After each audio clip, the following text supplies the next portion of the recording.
Po çfarë interesi ka pasur në këtë rast Edi Rama për të groposur Erion Veliajn në një kohë kur vendi ndodhet para zgjedhjeve parlamentare dhe Veliaj po themi ishte një makineri elektorale që mund prodhonte vota për Partinë Socialiste? E the pikrisht fjalia, pra pyetja jote ka edhe përgjigjen. Erion Veliaj, makineri elektorale. 2021-2023. Shikoni rezultatet. Tani, a e ka bërë me meritokracia apo jo, nuk është momenti ta diskutojmë. A ka prodhuar vota edhe Partia Socialiste dhe Edi Rama është në pushtet? Po, është fakt konkret i provuar me vota dhe me rezultate. Që do të thotë, Edi Rama e dinte shumë mirë mundësinë dhe fuqinë e Erion Velis. Prandaj zgjodhi momentin më kritik, por momentin e duhur për të bërë ndërhyrjen e duhur që Erion Veliaj mos jetë më rreth tij. Pse? Politika flet me shifra. Programet janë gjë tjetër. Çfarë është shifra për politikën? Pushteti. Çfarë është shifër për partitë politike? Votat. Këto janë për partitë politike. Dhe për Edi Ramën, pushteti ka një problem. Cili është problemi? Mandatet. Që do jesh kryeministër do 71 mandate. Vetëm.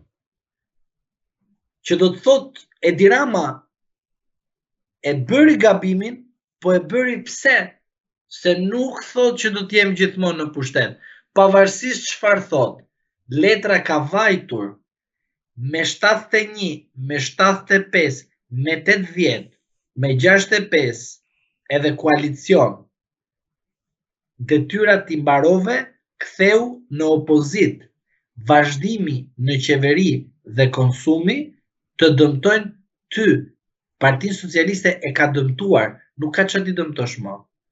Pra, Edi Rama ndodhet në një rrezik, në një kanosje të rëndë, sepse gabimet fatale që ka bërë kur do vinte Trumpi, ishin ato gabime që nuk bërt kur i bën një kryeministër. Mund të jesh kryetar opozite dhe ti bësh, s'ka problem se pastrohen. Por janë disa mëkate të cilat nuk mund të pastrohen dot. Dhe përveç kësaj makinerie që prodhonte Erion Veliaj, kemi dhe rasti tjetër që Erion Veliaj po të ishte jashtë, do të prodhonte të paktën 20 mandate të sigurta në gjithë Shqipërinë, për çfarë? Për qeverisjen e Edi Ramës. Po çfarë do të ndodhte? Edi Rama do të ishte peng i Erion Velis, sepse Erion Veliaj do t'i bënte presion Edi Ramës. Unë të kam 20 deputet dhe normalisht do të bëjmë një si bashkëqeverisje brenda Partisë Socialiste. Pra do të kishim një rivalitet të madh pas zgjedhjeve të 11 maj, pra do të shikonim Partinë Socialiste bashkëkryetarët. Partia Socialiste është një nga partitë të cilët ka sjellë një model që asnjëri nuk e kupton, por ishte ky modeli që derisa të shkonim në një ndryshim rotacion të brendshëm në Partinë Socialiste që unazën ose trashëgimin Edi Rama do t'ja përcillte Erion Velis, u vendos titulli bashkryetar. Ku ekziston kjo fjali? Që mos të japin tek njerëz mesazhin dy mund të jenë kryetar burr, dy burra, tham një mashkull, një femër, që të mbojnë atë lojën e tyre. Por ajo çfarë ishte? Plani dhe strategjia që do të ishim gradualisht në një lëshim partisë dhe pra nga lëshimi i partisë t'ju jepte Edi Ramës.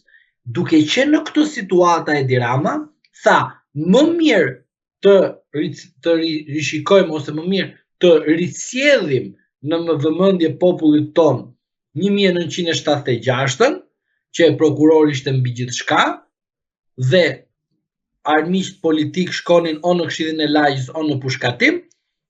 Prandaj zgjedh që rivalin tim politik do ta çoj atë ku e meriton, pra në burg. Se ta vrasësh s'ka kuptim më. Po me çun në burg e frenon. Nuk e di, a burgu që e çon është një burg i cili në prova që ka mbledhur organi i partisë Rama ja hedh këtij çelësat në det, apo Erion Velia i ka hedh vetë çelësat në det. Kjo mbetet për të parë, sepse mënyra, edhe të rikthehemi pak në një pjesë të vogël tek arsyetimi i vendimit të gjykatës, ishte akoma më e çuditshme për sa i përket fuqisë. Pra, gjykata thoshte Erion Velia përveç se ka pushtetin, ka edhe fuqinë, por këtu nuk e morëm ashtu siç duhet, ishte fuqi me Zotin apo me fuqi me amerikanët e Sorosit. Për këtë gjykata e partisë nuk na dha një përgjigje.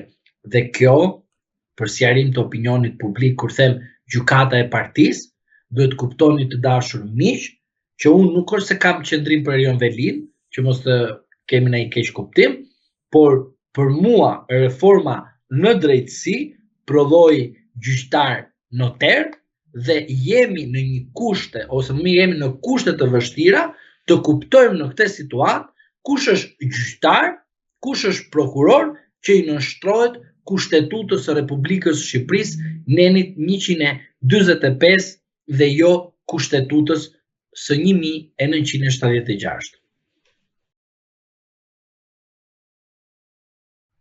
Në një aspekt tjetër të argumentimit të vendimit të saj, gjykata thotë se Erion Velia i paraqet rrezik për vijimin e hetimeve dhe mund bëhet pengesë për ato.